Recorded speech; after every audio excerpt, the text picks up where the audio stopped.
How's it going, everyone? Welcome to another episode of the James Loud Podcast. Today, my special guest is Mila Jansen, one of my good friends from Amsterdam. How are you? I'm so very well, yes. Thank you so much for coming on. You've spent the last week here in California. How's it been? Oh, it's been wonderful, and I've seen some amazing places, met some wonderful people, and had some great food. We didn't die this time, or I almost died. Oh, yeah, no, this time we had a safe journey. Yeah. So yeah, Mila and I in 2014 almost died in a boat accident on the bay. My good friend who's since passed, Gordon Jones, he was the captain of a sailboat. We were on a 35-foot sailboat, and there was only two boats out in the bay, and the wind picked up, and somehow we went for a head-on and ended up almost crashing. Yeah. And he was so lucky because all those boats have all these pieces of wood sticking out in all directions and all these ropes waving around in that wind, and nothing caught. Yeah, we were lucky that day. We were so lucky. Yeah, we had some really good food afterwards, too. Yeah, food to celebrate. So Mila's in town to accept a Lifetime Achievement Award from the Emerald Cup. Yeah, tomorrow. Tomorrow, yeah, it's wonderful. So yeah, she's done a lot. She's done a lot for the community over the years, and she's been a big part of the evolution of cannabis as it is in modern times. So thank you for your contributions. Thank you. You know, you'll be getting thanked a lot more tomorrow. There's going to be a lot of selfies and a lot of fun. Yeah. So yeah. So I guess let's go back to the beginning, and I guess we can talk about the difference between cannabis and hash and how you got started with cannabis. I got started with cannabis in 1964 in Amsterdam. At that time, there were no coffee shops. There was no weed to be found anywhere. But if you went down to the harbour, there'd be pubs that had been buying hash from sailors, and you could get it from them. So I started smoking hash, actually the same way as I do now, with a little bit of tobacco. This is 58 years later. So I started smoking hash, and that was it. And then later I traveled east and saw several countries that are famous for their hash, like Afghanistan, Pakistan, Nepal. So I knew it was out there. And in all those countries, they only smoke hash. Nobody smokes weed at all. So for the whole duration I was there, I smoked hash. Came back to Amsterdam 18 years later, full of coffee shops, full of weed. Well, I tried about 3 times, but after 20 years of hash smoking, it didn't suit me. Nice. So the hash extraction in the 60s and even before then, there's several ways they were doing it around the world. Yeah. But it's the resin. So we're talking about resin crystals that are on the plant, and they're extracted either using a sieving method, like dry sift. Dry sift over a screen, or there's areas where they rub the buds. Like the charas. The charas, and then scrape it off their hand palms. Yep. Yeah. So I'd seen all this happening out there, not that I always felt I was just a recreational smoker. Right. Yeah, and so you've had some adventures. You've written an amazing book. It's about that thick. It'll take about 2 years to read, but it's really amazing, and there's some really good stories in there. It took me 11 years to write it, so. Wow. Yeah. Yeah, so how was it like Afghanistan, the different hashes? They bred specifically for those hash varieties that they had in Afghanistan and Pakistan and other places like that. For hundreds of years, if not longer, yeah. So I don't think they cared much about what it looked, smelt, or whatever, so long as it made good hash. And the circumstances in Afghanistan, for instance, are quite wild. I heard of one village that they just get a big rainstorm once a year. Everybody runs out, plants the seeds, and that's all the water it gets. But I do know from experience that the cannabis plant can create deep roots if it needs to. 6 meters, what is that, 20 feet or something? Yeah. Yeah, it's nothing. Yeah. Pretty wild. Yeah. So yeah, and so they get one rain a year, and then they all got to rush out to get everything in. Interesting. So yeah, and then how about hiking through the Himalayas? You saw wild cannabis growing, feral cannabis that was growing indigenously. Yeah, We saw that in the Himalayas, but the place to go for that is Kazakhstan. Yeah. They have 1,200,000 hectares of wild marijuana growing there. Yeah. So several different kinds that are regional. Yeah. And I wouldn't be surprised if originally it was very good smokable cannabis. But at that time, Kazakhstan belonged to Russia. And I think Stalin saw how China made all these clothes for everybody in China out of hemp. And then he must have thought, oh, I got a big hemp field or marijuana field. And he probably planted hemp among it. So by the time I got there, the THC wasn't exciting. And there was quite a lot of CBD in it. Yeah. Wow. Yeah. Well, how did it look? So it didn't have like the structure that we know now. It was more bushy, or were they taller and they were taller, lankier? and basically there was a red stemmed variety and a green stemmed variety, and they were either really the one or the other. Yeah, there was no like mixes. Well, so people that smoked hash, did they use those for hash at all, or they're just grown wild as almost an ornamental? No, they just grow wild like. Other places have pampas grass growing wild. Yeah, wild fields of grass. Yeah, it's not cultivated in any way. And at the time I was there, it wasn't illegal to have and smoke hash, but it didn't look very popular even among the young people.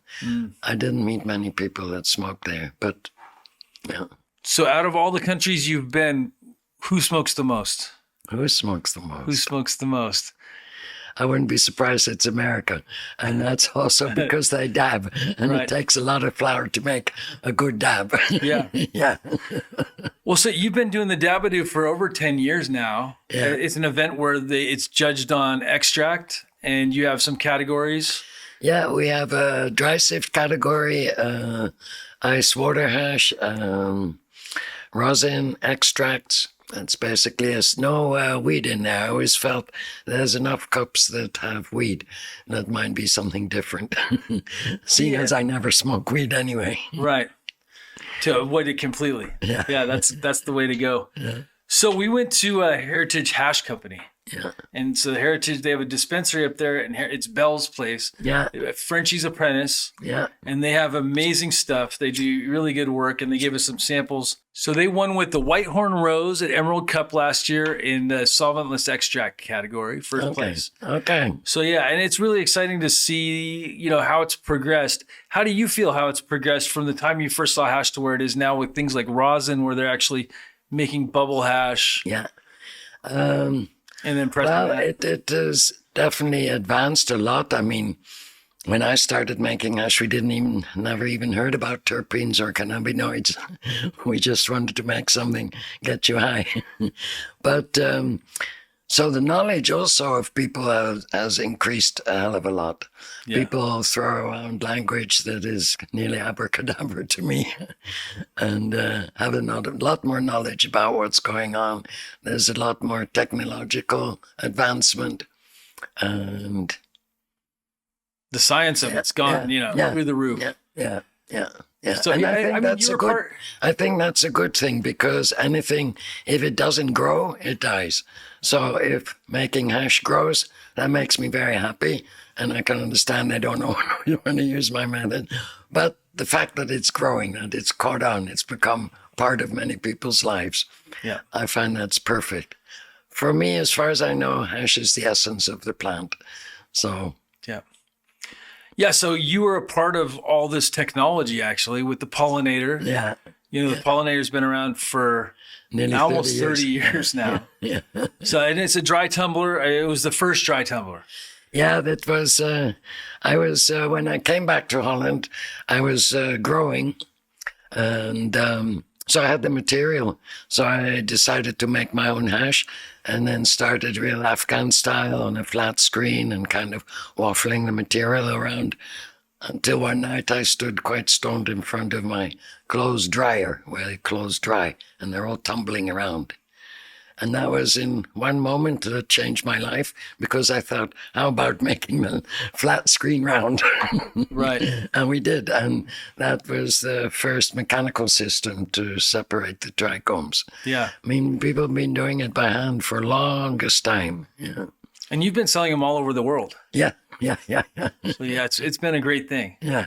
So it's funny, and then the technology is just stacked over the last, it's grown exponentially since, especially since the 90s. Because I feel like before the 90s, it was, they were doing some stuff in the 70s even. Because I remember I bought a book in Berkeley off Telegraph Avenue that was, they had a reflux apparatus and stuff to make, honey oil and stuff like that. Yeah. So hash back in the day, the hash extraction. So they understood it a little bit, but then really, Kenny Morrow and people like Kenny from Trichome Technologies have really, with butane extraction and everything else that he's done, like it's amazing where it's at right now. And the quality, I mean, it's just, I liked bubble hash back in the 90s and early 2000s. And then now we have this rosin that's just incredible. Yeah. So, and these hash holes. Well, some of this modern stuff I find too strong for me. Yeah. It's like smoking a whole spliff in one toke, like with the dabbing. Yeah, that's not my thing so much. So when you're looking at hash you want to smoke, what are the qualifiers? What do you put in order? Do you effect is the most important? The flavor? Yes. No, the effect is the most important. The flavor, also the consistency. Yeah. And you like I like it when you can crumble it still. Yeah. Yeah. So I made some hash 3 years ago that when you came here, I gave you and you ended up really liking the 3-year-old hash, which it's been in the freezer. So it's not like it's been sitting out for 3 years. Yeah. And no, and I like it very much because it's so smooth. I've been coughing so much less since I've been smoking that hash of yours. Nice. It's wonderful. Yeah. That's great. Yeah. And I had so much of it at one point and I gave a whole bunch of it away and then I saved the best of it. And I've kept it. I'm glad I kept it. I'm glad I held on to it. Me too. So, yeah. Yeah. So, yeah, we have some different things. We got these hash holes. So hash holes are a new thing. I mean, they're not super new. People have been putting hash in joints forever. Yeah. But the hash holes are where you put, they call them donuts or hash holes. Sam from Rosentech gave me and Mila, gave us some hash holes in a box set. And they have the hash in the middle. So you get super high. This is a little one right here, so it's a stubby, but glass tip, and then they put the hash in the middle, and then they roll it around it, and it burns like a donut. So I'm actually going to smoke this right now. Okay. Mila's going to smoke it with me. Just kidding. I'll take a toke. Yeah. And so, yeah, this is the evolution. It contains a lot of weed as well. It contains a lot of weed, and they're really strong. It's not my personal preference. I prefer, if I'm going to do a dab, I'd like to do a dab, or whatever. If we're taking hits out of a vaporizer or anything else like that, I like my weed in joints, and I like dabs in rigs or something like that where they're separate, and they have different effects. Yeah. And I feel like if I get used to smoking joints all the time, my tolerance for dabs is very low. Yeah. And then same thing if I go through periods where I do lots of dabs, then I go to smoke a joint and all of a sudden it gets me high. Maybe that's why these dabs, the few times that I've tried it, have kind of knocked me out. Yeah. Yeah. For sure. So Amsterdam, I spent a lot of time in Amsterdam over the last more than 10 years. And we've gone to the markets together. We've cooked and Mila's had me over and, we've spent a lot of good quality time smoking. Yeah. So Amsterdam's just an amazing city. You've been in Amsterdam for how many years now since you came back? About since 88. So 23. 35 years, something like that. Yeah. Yeah. And so what do you like about Amsterdam the most? I like that I can get everywhere on my bicycle. It's pretty impressive. Yeah. It's pretty, Like you're still riding a half hour a day, right? Yeah, about 40 minutes at least. Yeah. And and when you live somewhere, you also know where to go. Mm-hmm. If you come somewhere and you're just new, you don't really know where to go. But after that time, you know where they have the cheese that you like or the asparagus or whatever it is, Yeah. Yeah. And you have friends. Yeah. Very You know where all the good restaurants are, where all the market. I go more to markets than to restaurants. Yeah, that's one of the best. The organic market in Amsterdam is amazing. Yeah. Yeah. So the mushrooms there, not saying that the mushrooms here are bad. We have amazing mushrooms here too, but like Really, really, really incredible mushrooms. Yeah, many varieties. Yeah, and I'm not talking psychedelic mushrooms. No, no, I'm that's talking just for about eating. Yeah, you can get those other places, but the organic market has the edible, and they have a variety of really good mushrooms. Yeah. So yeah, the golden chanterelles are my favorite actually. I used to go as a kid to Austria, and we used to pick them. Oh wow. Yeah. So as far as Afghanistan and Pakistan, you spent a lot of time there. Did you live in? No, I didn't really live in either country. I was on my way to India. But Afghanistan and Afghani hash was my definite most favorite. Yeah. In all the time I lived out in India. Yeah. Yeah. What do you like about it the most? The smooth taste and effect? Yeah, and it has, for me, very nice high. And yeah, it was great. I mean, probably now you have Western marijuanas that will get you higher maybe than that one in that time. But for that time, it was the best by far. Wow, and so you also did a lot of hiking in the Himalayas and up through those mountain ridges, and you'd hike 20 miles a day. Yeah, at the beginning. Yeah. At the end of the hike, it would build up to nearly 50. Wow. Yeah. But then we'd be walking for a few months, and your body just becomes a walking machine. Yeah, you have no body fat. No, nothing. Yeah. And I always tell girls, you're really serious about losing weight. That'll toughen you up. Yeah, real quick.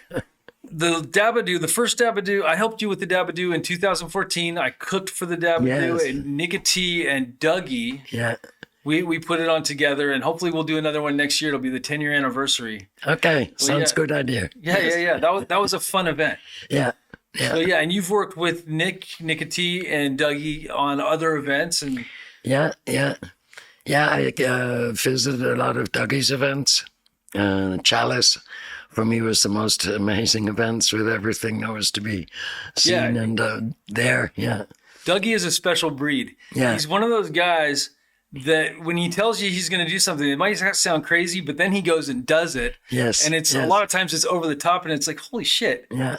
But he does. He does what he says. And he does what he says, and he's very innovative and not very, to be like anybody else. And very creative when things go wrong, how to finally solve the problems. Yeah, you have to be really good at problem solving when you're putting on events, like the size of events he puts on. Yeah. But he seems to reinvent himself pretty regularly and fearless, completely fearless. Yeah. He did some music a while back. Yeah. He released an album and, with Chalice and with all his events and with Hitman Glass. I mean, he's really reinvented. That's how I first met him. It was at the High Times Cup. I forget where it was in the States.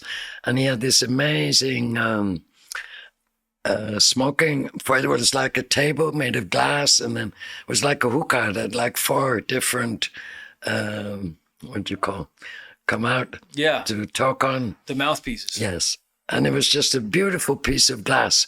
And then it turned out he'd just created a book, chess, and it was, I think, the best book I had seen. Yeah, with all the hand-blown chess glass pieces. Yeah, everyone so different, and the quality was great. Yeah. I realized that also about him. He goes for quality. He goes for quality. He understands quality. He appreciates quality. Yeah. And in this market, you have to have quality.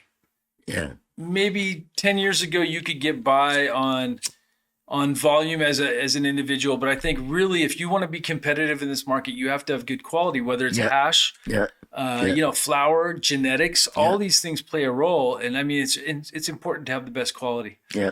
Yeah. So, especially genetics. So starting with good seeds. Well, people ask me tips for making hash. I always say the first 3 ones are good genetics, and good genetics and good genetics. Yeah. Without that, you'll never make good hash. Yeah, I mean, it's the starting point. Without the genetics, you can't get past that part. You have, and now we have viruses and viroids, all these things that we're aware of, these pathogens that are affecting crops, like heavily affecting crops. And, even with good genetics, if you have those problems, but you got to start somewhere. Yeah, you got to start somewhere. And the other tip I give is not be greedy, because everything you've collected more is what you didn't want. Right. Yeah. So how many Dabadoos have you done now? Oh, I think about 36 now. It's amazing. Yeah. I never thought it would happen like that because it was just going to be a one-time affair. I was just going to do it once. It was my 69th birthday. So, okay, got to do something. But everybody liked it so much. 4 months later, we had one in Barcelona, and it's just been going since.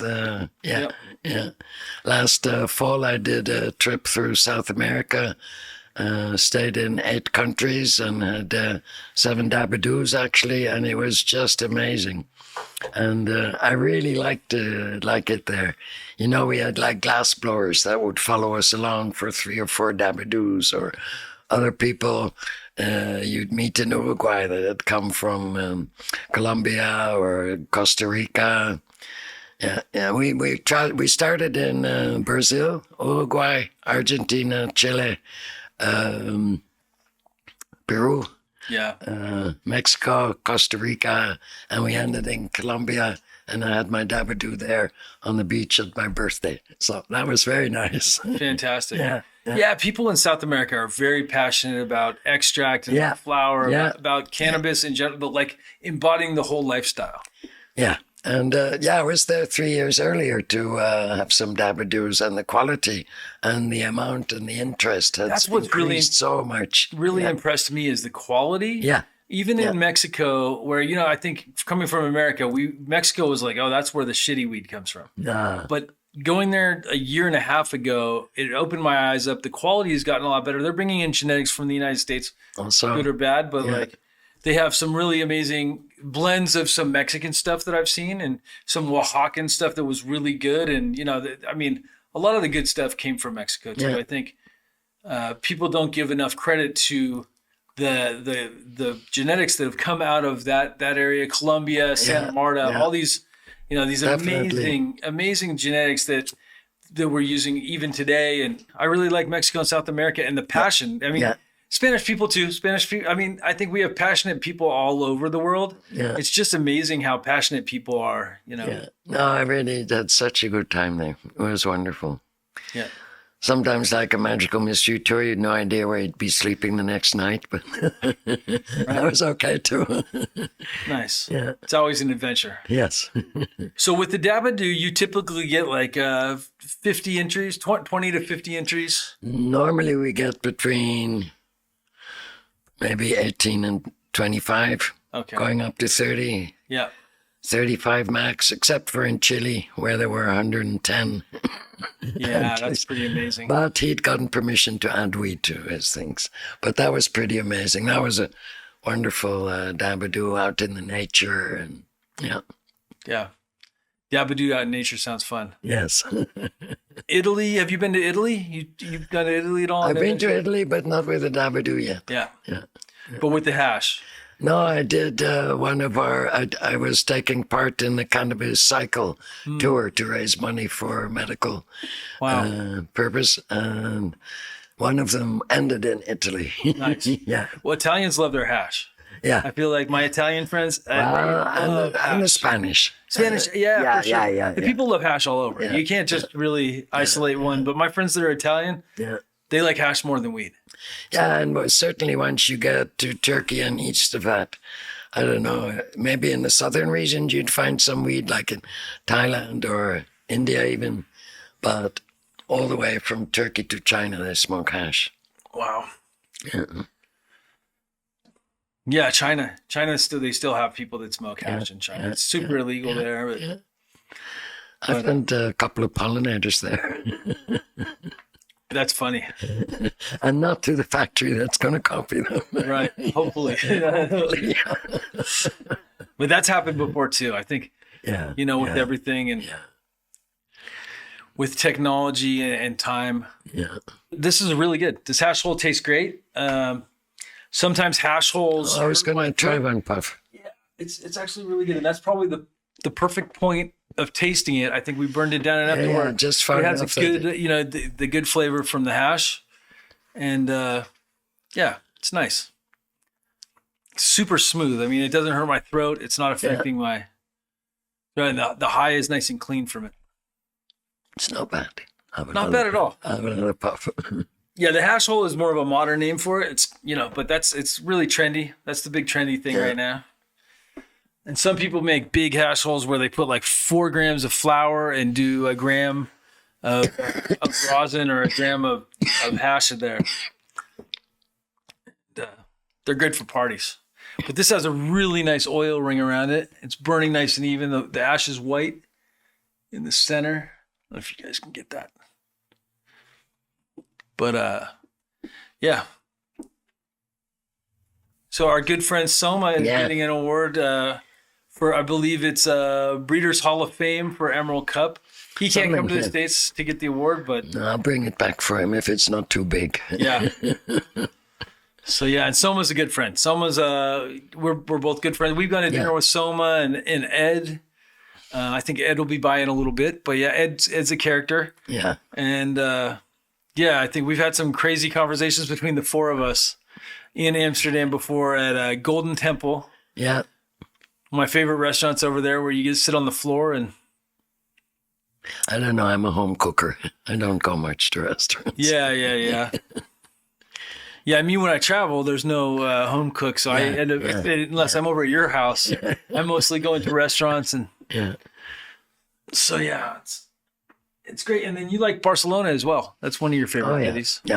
Yeah, I like the city very much. I love all the buildings, especially the Gaudi buildings. I think it's just amazing. Yeah, it's beautiful, and I like the kind of general feel of the city. It's active. It's kind of very much alive. Yeah.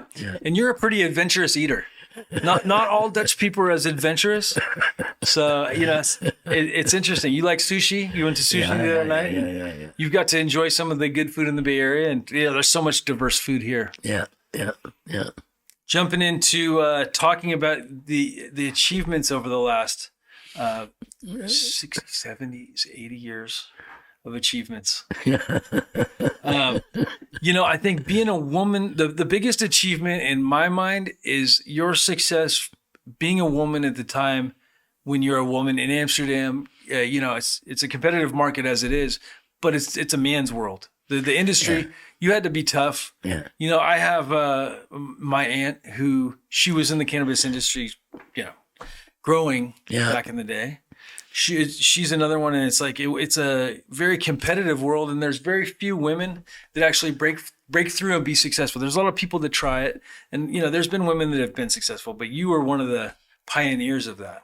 So then you've shown a lot of people. I believe that you were one of the first that shown a lot of the people in the industry here in California, hash makers, Vendo, Bell, people like that, seeing you do it, and I think that's one of the biggest things. Yeah.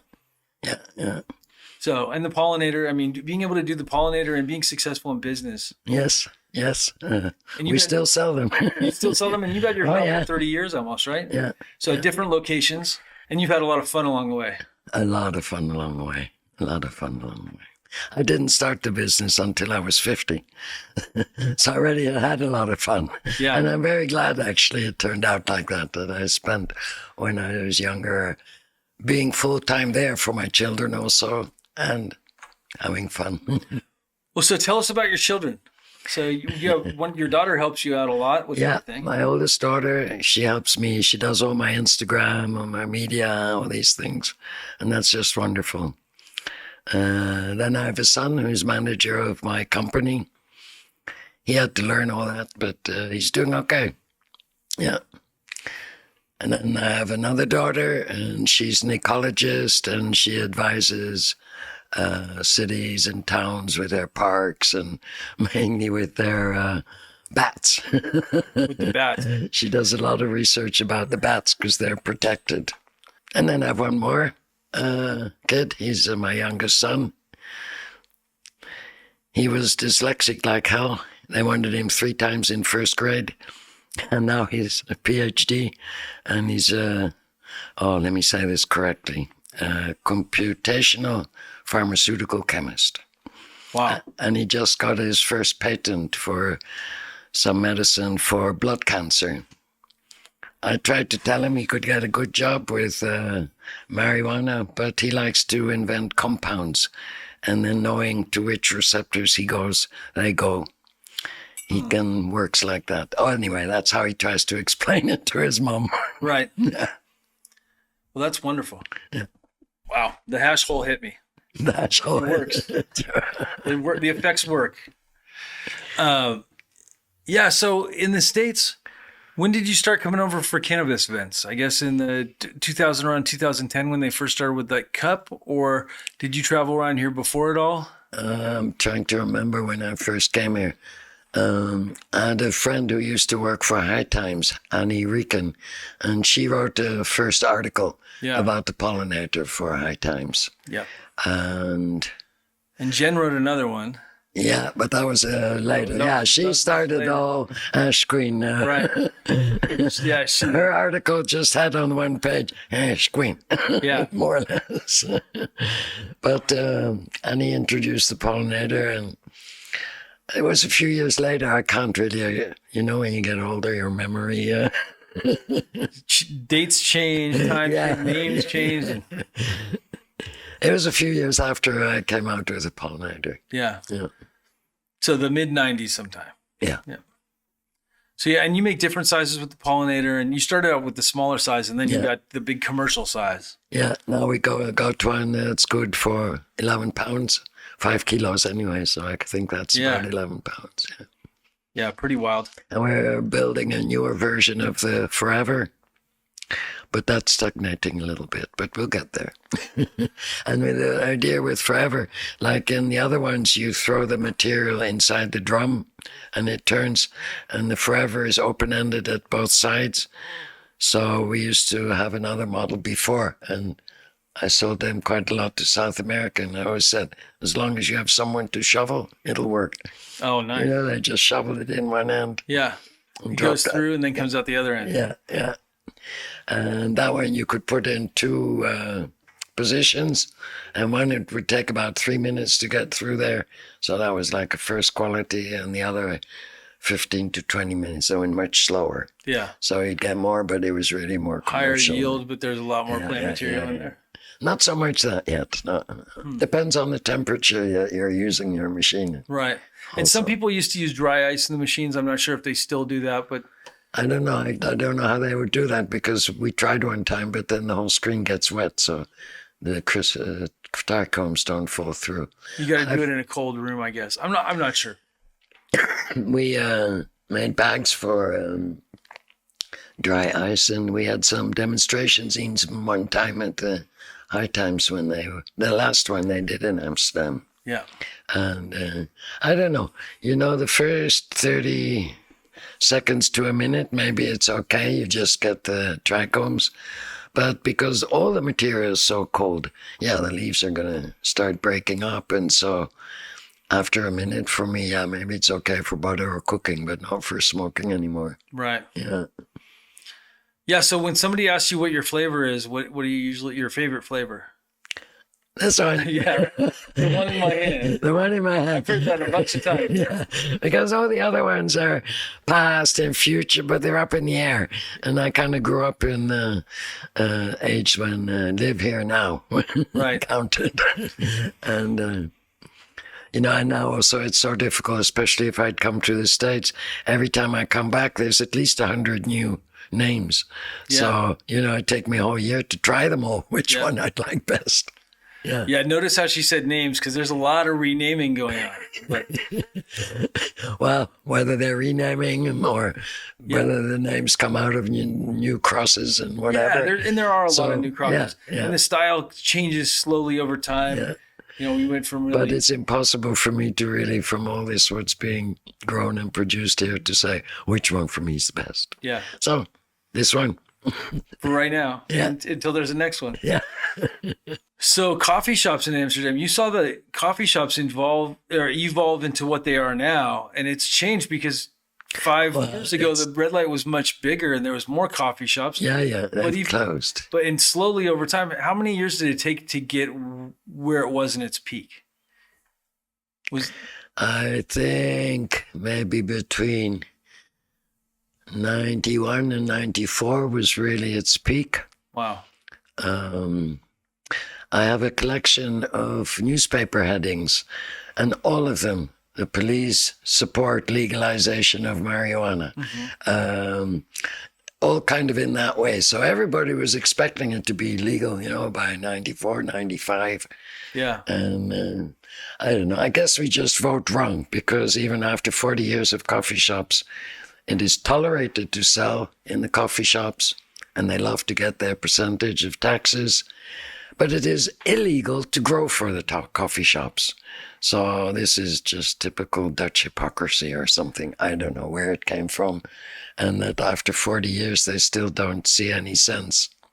Although now they have this new government program, and what I heard about it, they're going to grow 4 kinds of weed, and one of them is CBD weed, and that's it. And then supposedly in their idea, all the coffee shops are going to sell that. Well, I can't imagine that that's going to work out. It's the diversity that the coffee shops have. That's what makes it. Not if all of them sell the same 4. Yeah, people aren't going to get excited about that. No, nobody's going to. It's not going to work. Anyway, they spent several millions on it to get this up and going. Yeah, and everybody knows it's not going to work. Right, yeah. But they're still doing it because they're able to grow legally. I think there's some truth to that. Yeah. But the politics over there is so strange. It seems like every other year, every couple of years, they talk about banning it, or they talk about they're going to expand on it. Yeah. And then... Well, that expanding on it hasn't been like that for a long time. Yeah. And the most recent new law is that you're not allowed to walk through the red light district in Amsterdam anymore holding a spliff or anything. Yeah. And... it's not the smokers that create the noise and the fights and the yelling and the screaming.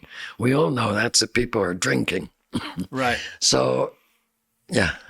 I'm not going to say anything about any English people that I know. They like to drink a lot and get rowdy, but yeah, there's a few. Amsterdam has even made ads to discourage British people coming. I have some really good British friends. That, yeah. But especially the younger ones are notorious for being loud and rowdy. A lot of rowdy stuff. Yeah. So in 2013, at the High Times Cannabis Cup in Amsterdam, you were the only one arrested. Oh, yeah. The cops came in and raided the place. Yeah. And I can't. Do you remember what they were yelling? The people when they were yelling? Pineapples. Yeah, from the stage suddenly. And I don't know, I certainly was looking around. What the hell? Pineapples? What are they on about? And then in the distance, I saw the cops walking up the big aisle, the central aisle. Yeah. Yeah. Of course, they arrest the little lady. Well, the thing was that we were demonstrating the isolator, I think, but we'd been demonstrating that isolator more or less with the same material, I think. It wasn't like that every new run was new material. It just went on, just for people to see what happened. Yeah. But we did have a couple of bags next to it to change it. And that was more than 500 grams, they said. And that was the first time I ever heard that I was even allowed 500 grams. And they took me with me. And I asked them, that was just crazy, because once they came in, it became clear that everybody who left there would have to give up whatever they had in their pockets. So you'd look towards the entrance, and there was this gigantic cloud coming up. Everybody was trying to smoke it before they got to the door. Yeah, they had a big garbage can. Yeah, they were supposed to. Stuff that everybody was supposed to throw their stuff into. Yeah. And then I believe Ariane is the one that set your bear. He bailed you out for that event. I think. Beforehand. Well, the problem was that this location was not inside the city of Amsterdam. Right. So they had to ask this kind of other town for permission to do it. And High Times probably didn't pay enough money. I don't know if it was that or if it was just the wrong city where they didn't like what was going on in Amsterdam with all the coffee shops and everything. And then the more bourgeois people living there. Who knows? It sounded good on paper until it happened. And then it was pretty wild, though. I think people were really spooked. Yeah. They took me to the police station, but it didn't take more than 3-4 hours and I could go home again. And I never, ever heard anything about it. So, yeah, those High Times events, the cups were really good. They were a lot of fun. Yeah. Yeah. So the Amsterdam ones, but it's like disco. Once it's gone, it's gone. Yeah. You could never do it quite the same again. Yeah. No, probably not. So yeah, I met some friends a lot of friends that I'm still friends with. Yeah. So at those events from all over the world, and seeing all kinds of different stuff, seeing different hash, different flour, Yeah. hot sauce from my friend from Trinidad. You know, we ended up getting hot sauce every year, and Franco's left us, but he leaves behind his legacy, and he's very passionate about cannabis. Yes, that was very sad. I liked him a lot. He was actually the one when Ariane won his umpteenth hash cup. Yeah. He handed it to me, Franco. Nice. Yes. He gave you the cup. He gave me the cup. Yeah. Yeah, he was quite the character. Well, sorry, I think they both gave the cup. And then I found out later that it wasn't their cup to give away in the first place. He was quite the character. Yeah, those guys, good times. Franco was always so passionate about weed. Yeah. And he could roll the biggest, he rolled these joints that were this long. And he was always fun to be around. Oh, very much. He was a very, very loving, kind guy. Yes, I liked him a lot. And then, of course, Frenchie, and a couple of weeks ago, they had this showing of this, I think it was called Frenchie Dreams of Hashish. And the idea was that all over the world, people could watch the movie at the same time, and then we'd all do a Zoom together after. Well, it was divided in different time zones. Europe was one time zone, North and South America one. Oh, they had one in France too, and they had one in Paris and in Germany, London. Yeah. But we had several people from Paris come up to ours to watch it, and from Germany, because they knew where in Amsterdam at least they could smoke while they were watching it.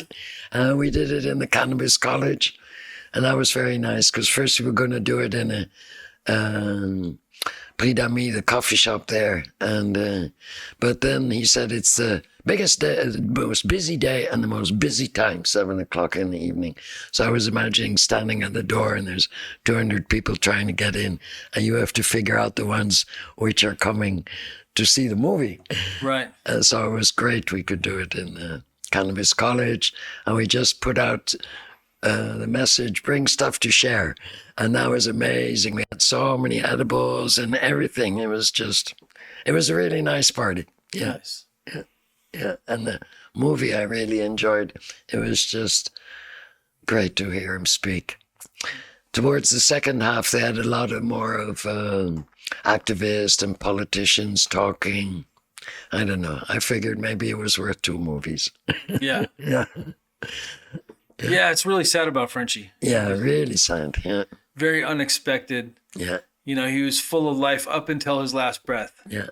So we met we didn't really meet, but we were in Goa in late 70s, mid 70s, late 70s at the New Year's Eve party at the same one.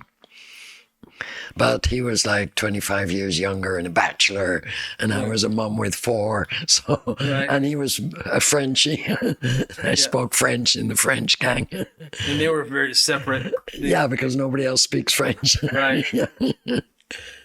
So we never really met like that. But so tell us about Goa back then, and the times in Goa, because Goa's changed a lot too. Yeah. And no, it was magic. The first year I was there is winter 68. And it was 11 travelers, 11 people were there. Wow. Yeah. Second year, 200. Third year, 5,000. And then just kept growing from there. Yeah. And lots of parties. Yes. Lots of parties. It's a lifestyle too, though. Yeah. Well, in the beginning, there was no electricity. So only if you had someone along that played a flute or a guitar or some tablas or something, there'd be some music. Mm. And I remember one time we got a candle from the church. I don't know if we got it or bought it, whatever. But it took all night to burn. And we sat around in a circle all night. And I don't think many people said a word. And it was just a very strong experience. Yeah. So that was what happened in the beginning. And actually, when I first arrived there, You got down there by the Bombay boat and you'd land in Panjim and cross the river in a canoe. And then there was these copper little buses just big enough to hold 15, 18 people maybe. Wow. That were driving around at that time. And it was just very magical, very good for acid experiences. The green is already so green. Yeah. The sky is already so blue. It's already neon. Yeah. The hibiscus flowers are already jung with their red colors. Yeah. Yeah. And the food there. How's the food? They fish. A lot of fish, especially in the beginning. I think now they hardly get any fish out of the sea anymore. Oh, wow. Because, well, they have trawlers now. And then it was just canoes from the village and the fishermen, and they'd go out at night and get very drunk on Fenny and come back in the morning, and then everybody helps to pull in. They have a big net in like a U shape, and two ends you pull it in. So we'd always used to help, especially the guys. And, then you could take as much fish as you wanted if you'd help them pull in the net. Wow. Yeah. It's changed so much over the last 40 years there, too. Yeah. Yeah, it's become very commercial. Yeah. Everything. Yeah. It seems like everything's become commercial. I mean, I remember as a kid being able to drive up to Portland, Oregon from the Bay Area, and there would be different candy and different sodas. It's not like that anymore. Different stores. Small business is really... most of it's gone, unfortunately. Yeah. So I think we got to treasure the boutique companies that we still have and the people, even cannabis. Yeah. Cannabis is, since it's gone commercial, we've lost some of the legacy brands. That's a shame. Yeah. So, and it's been difficult. The cannabis industry it's not easy like people would like it to be or think it is. What I remember afterwards, actually, that it quite isolated you from society because you could never talk. Yeah. So, you only had a certain set of friends, and that was it. Yeah, but you'd have friends doing all, because people come together from all different kind of cultures that smoke pot. I feel like that was the one thing when I was growing, there wasn't so much people traveling to smoke pot yet. Oh, wow. Not that I was aware of. I didn't meet them. Yeah. Yeah, that came slowly. Yeah, now it seems like it's the one thing that's kind of like the glue that holds us all together in some regards. Over a span of us, even we all go back and we do different things and we have different lifestyles. Yeah. But we all get together and we like weed. We like smoking pot. Yeah, I think Cannabis is probably the biggest event like that. Yeah. Yeah. Yeah, the most. Although I must say the one in Chile was also huge. I met Arion there. Oh wow. Yeah. Nice. Yeah. Yeah, he's in Thailand right now. Yeah. Living it up. Yeah. So yeah, they just opened greenhouse in Thailand, I think, last week. I think that sounds like the new promised land. Yeah, it's interesting because their market, I think for tourism, it's great because they have so much tourism. Yeah. And people from Asia will be able to go there. People from Europe that want to go to someplace tropical, it's a great place to go. If you like smoking pot, it's a great tourist destination. Yeah. So yeah, I'm excited to go there. Well, I was just in Tenerife. They have the Champions Cup there, where as first prize you get a big boxing belt. Right. And I had to hand out the hash one. And I thought, because all the guys were going like this with the belt before, I could hardly get it out. So heavy. Yeah. But, they just have so many coffee shops there, or clubs, they call them there in Spain. Right. But that's obviously for the tourist. Mm-hmm. Yeah. So I wonder how that goes anyway. Yeah, we'll see. I really like Spain, in Barcelona especially, for the social clubs that they have. I very much like the social clubs. I prefer them to coffee shops and to dispensaries. Yeah. And so far they haven't really thought of anything else yet. No, the vibe is all chill for the most part. And yeah. No, I like because friends really agree to meet up in their club, you know, and then hang out together. Well, I'm not sure, but in dispensaries, but in a coffee shop, okay, maybe you'll have a coffee with a friend, but it's not like in the club you hang out there for a few hours. Yeah. Yeah. You can go there, talk for a few hours, smoke a couple joints. Yeah. You can drink a beer there. Yeah. They have alcohol. And because in a social club, in that setting, as far as the government's concerned, it's like it could be a chess club, it could be anything. It's not even considered Spain. It's its own private thing. Yeah. And totally different business model. Yeah. No, I like clubs. Yeah. And the cannabis has gotten a lot better. The hash has gotten better. I think the varieties and the accessibility to stuff and growing equipment and nutrients and all these things. Yeah. And the market has matured over there quite a bit. And I was really impressed with the stuff that's in the shops. I know if I'm here in the States and people, I tell them you're from Amsterdam. Oh, I'm going to come there. Oh, you lucky girl. Yeah. I tell them if I was you, I'd go to Barcelona now. Yeah. There's more variety, better weather. More variety, better weather. It's just, and the people are great. Not that the people aren't great in Amsterdam, because I really like the people in Amsterdam. Oh, me too. But in Amsterdam, it's also forbidden to sell extracts. So, and they're all paranoid to sell rosin, even though technically, what I understand of the law, that should be legal because it has only been squashed. Right. Same as my hash things. You haven't involved a cooking process or anything. Right. It shouldn't be any. Yeah. It shouldn't be manipulation. Yeah.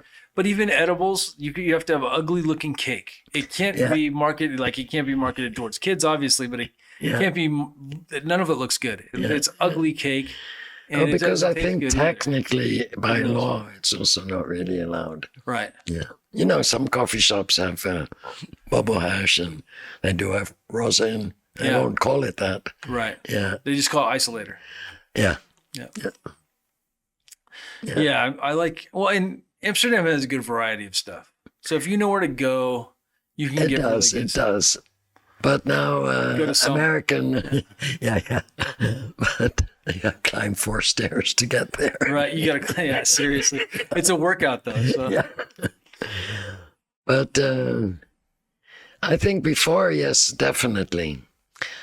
Now American genetics are so popular there. Yeah. And I think people consider those great ones that were Dutch before a bit like, okay, well, we know those. Well, I think a lot of the Dutch genetics came originally from California too, and California and South America. And, we had some interesting breeding going on in the 80s and 90s in Amsterdam and in the Netherlands. Okay.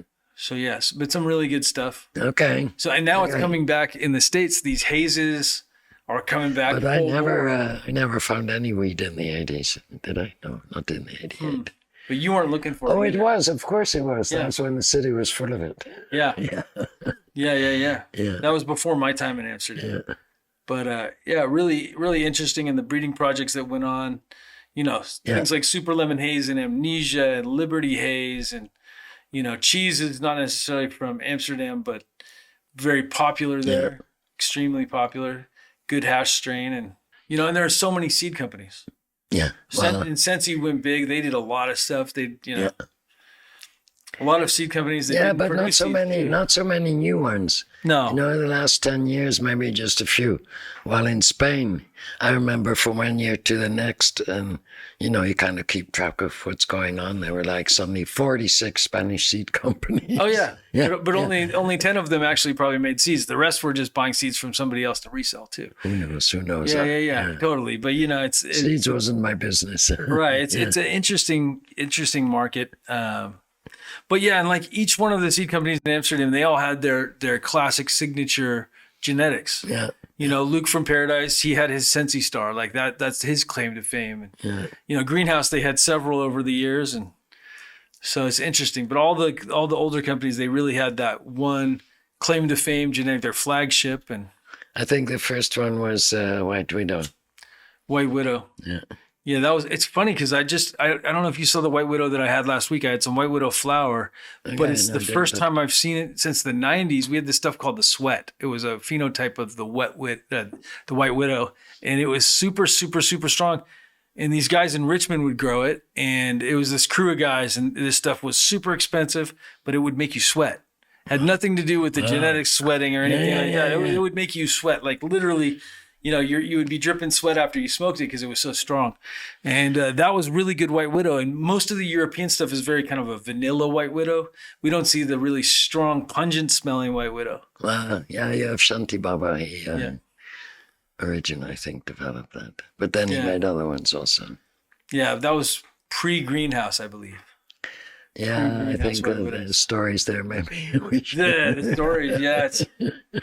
Who knows? Yeah, we hear all kinds of different stories for the origins. And, as we smoke a lot of weed and get older, things change, it seems like. But yeah, there were so many seed companies back in the 90s in Amsterdam. Okay. In High Times magazine, we read about, like, I as a kid, so in the 90s, I was a kid. I first started smoking in 91, but High Times magazine was a big deal. And you go in there for all the cannabis information. You couldn't go to the bookstore and buy it. We went to, I'd get it on Telegraph Avenue in Berkeley.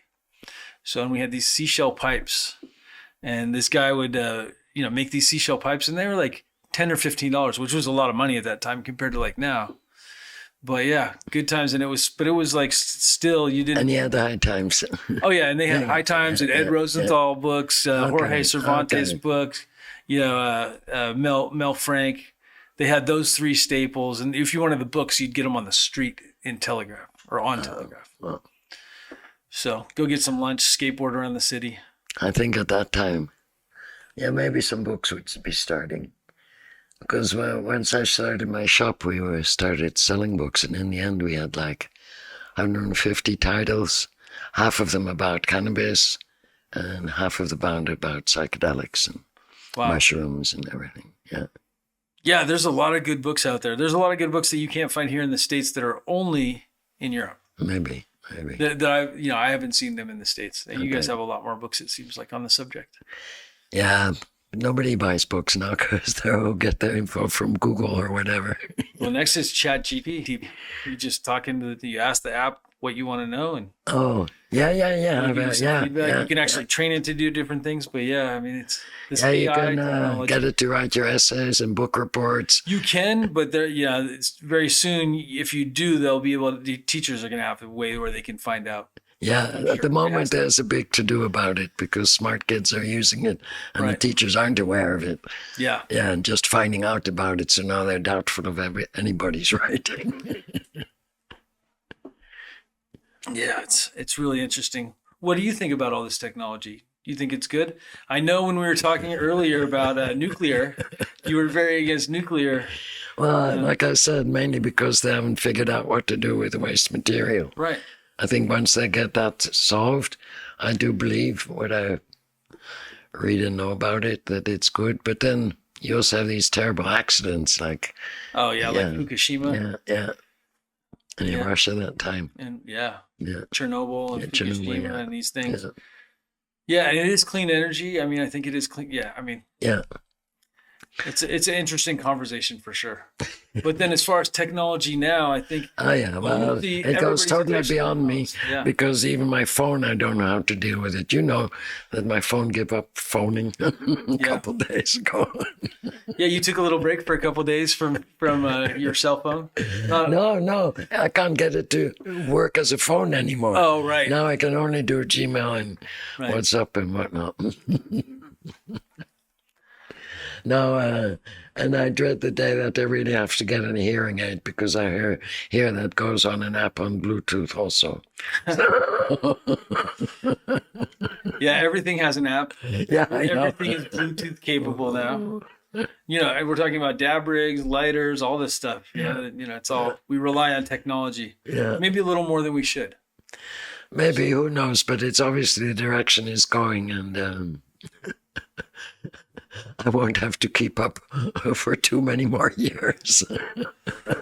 You never know. You never know. But I have my daughter there. She helps me so much. Yeah. When you look back at the industry and all the stuff you've done, what do you feel was your biggest contribution to the industry? I think the Pollinator kind of got things moving because that, I think, the first time that even had the thought I can make my own hash. Yeah. Before that, it never occurred. I remember the first time I showed them at one of the High Times Cups, I had several ladies coming over, and they'd always thought that hash came from like a chocolate factory. Right. They didn't even realize that it came from the cannabis plant. Yeah, so there was a lot of not knowing around. I think, and not just because of it, but yeah, just because it started things rolling and moving in the end. Yeah, I mean, you were the beginning of all this technology. Yeah, and I can't use it and don't understand it. Yeah. Yeah, it's pretty wild. Yes. Yeah. It took a life of its own on. And, Yeah, really. Yeah. But I can see everybody's happy and enthusiastic and yeah, and when with you what they're support it- doing and everything. So, and it's hash. So I fully bless what's going on. I think it's a great thing. It makes the world a better place, in my opinion. Yeah, definitely. I just want to tell a little story. One of the craziest occurrences on my trips. Well, actually, there's a couple, but this is a nice little one. We arrived in Pakistan from Afghanistan, and it was a Sunday or whatever. There was no banks open, so we had no money. So we're kind of wandering around. And then there was these two little bicycle rickshaws.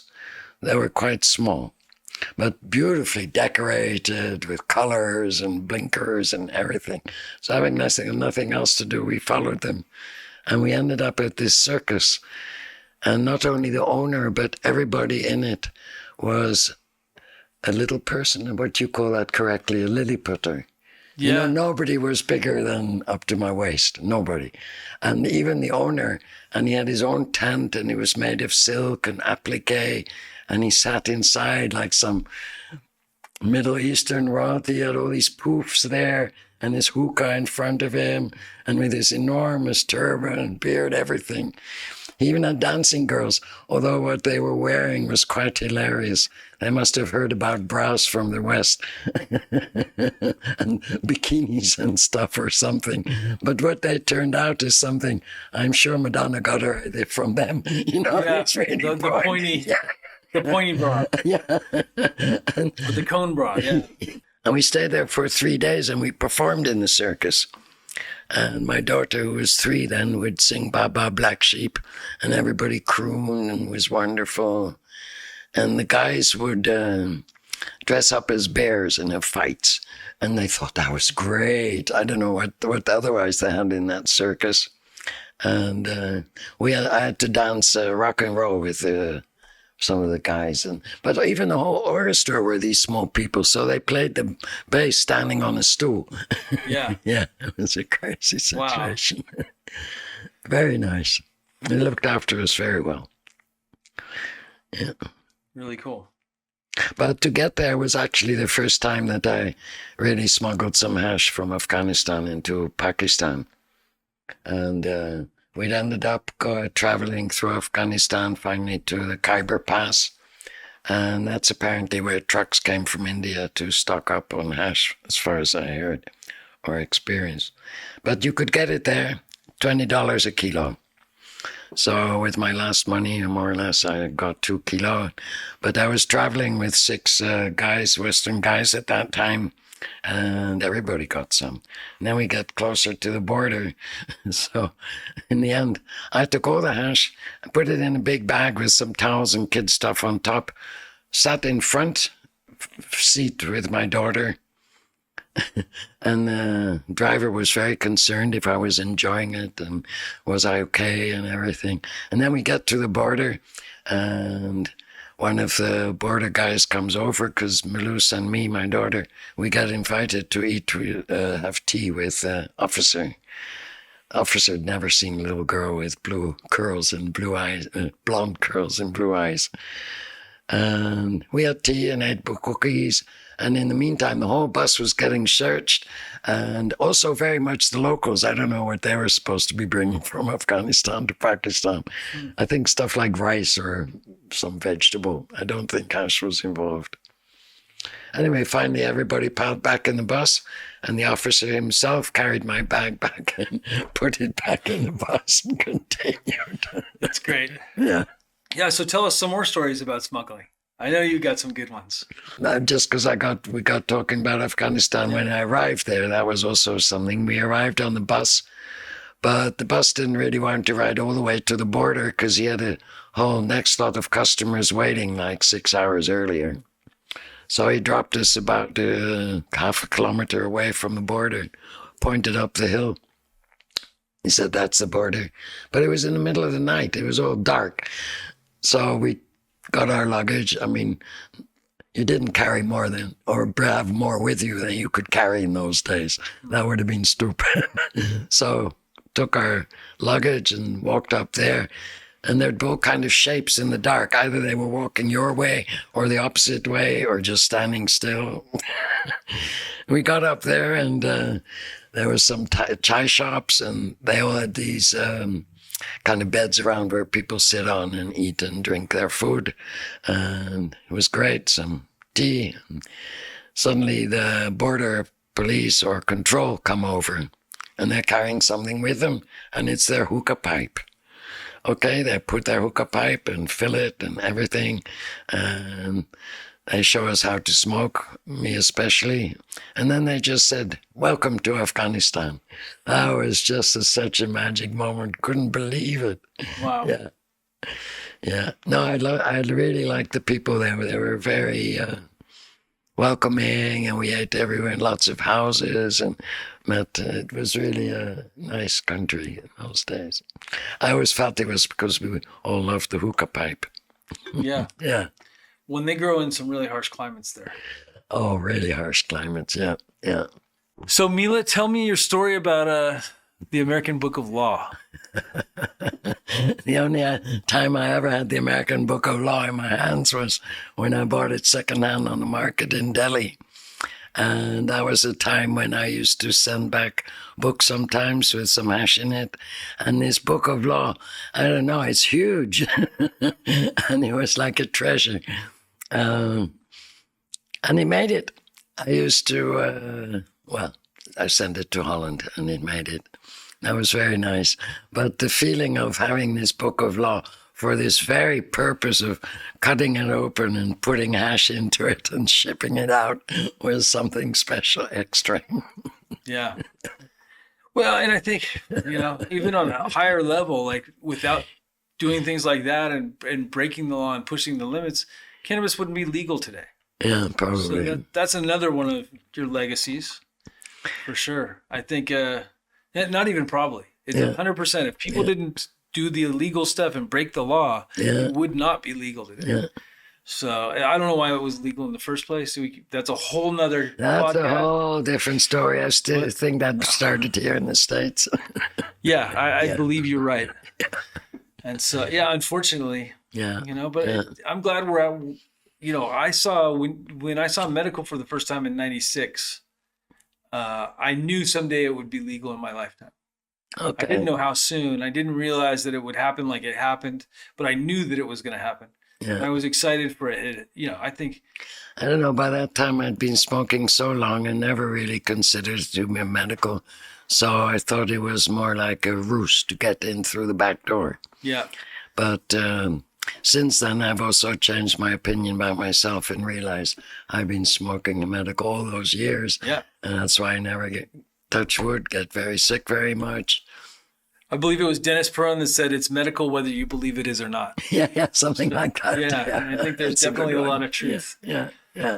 Well, so what other events are you doing this year? Do you plan on doing more Dabadoos this year, or are you going to any other big Later this year, maybe I'm hoping to do some Dabadoo here, right in the U.S. And before that, I'll be in Berlin for the full moon sesh. And I'm very interested because online we got connection with an Afghani person and we've even bought seeds from him. And in the last month or so, he got refugee status in Germany. Wow. So they gave him a house and a job and a bank account as far as I know. And he's there now. So when this full moon sesh came on, my daughter got it together and asked him, and yes, he would love to judge. So actually, we're both judging dry sift. So I'm very curious about his opinion of what we think is worth entering as dry sift for a competition. The first time I was growing in Amsterdam, an old Afghan friend came by one time, and I showed him the garden, and he was hugely impressed by the size of the buds, because there, of course, they'd never ever had nutrients or anything, hardly rain. Yeah. And then I said to him, yeah, I'm harvesting tomorrow. And he's like, why? What? I said, well, about 10% of the crystals is changing color. And people who smoke weed think that's the right time to harvest and get it ready for smoking. And then I asked him, and I'm very glad I did. And I asked him, I said, but you guys only make hash. So when would you harvest? And he said, in about 2 weeks. Wow. And alas, because we did all our growing indoor, I could never find anyone who was prepared to pay the electricity bill to have the grow go on for an extra 2 weeks, not being certain that that would be financially worth it. Right. What are you going to end up with is that? So I don't know, one day I'm going to be able, hope to try it and see what the different effect is then. It definitely has a different effect, though, because I would imagine also it has maybe more CBD in it and those kind of different cannabinoids. Cultivar dependent. Okay. Yeah, and the flavors change completely from, Yeah. you know, on a 63, what I think most people harvest at 63 days. Some of them should probably be harvested at 56, and some should be harvested a little later. So it's really cultivar dependent, in my opinion. On What is 8 weeks? 8 weeks is 56 days. Okay. Yeah. That's a good one. Yeah. Yeah, that's it what we was- had. I could fill it in on the map ahead of time. 56 days for a lot of stuff is great. Yeah. But then sour diesel, for instance, that, in my opinion, needs to go a minimum of 70 days. Something like that. Some of these OG varieties that we used to grow, 70 days. Okay. Like, they could even go 77. So, We just had one variety. yeah. It came in from California in a bunch of flowers as a clone. It was Yeah, called no. Orange Bud. Orange bud. Well, we had Calio. That was 16 weeks.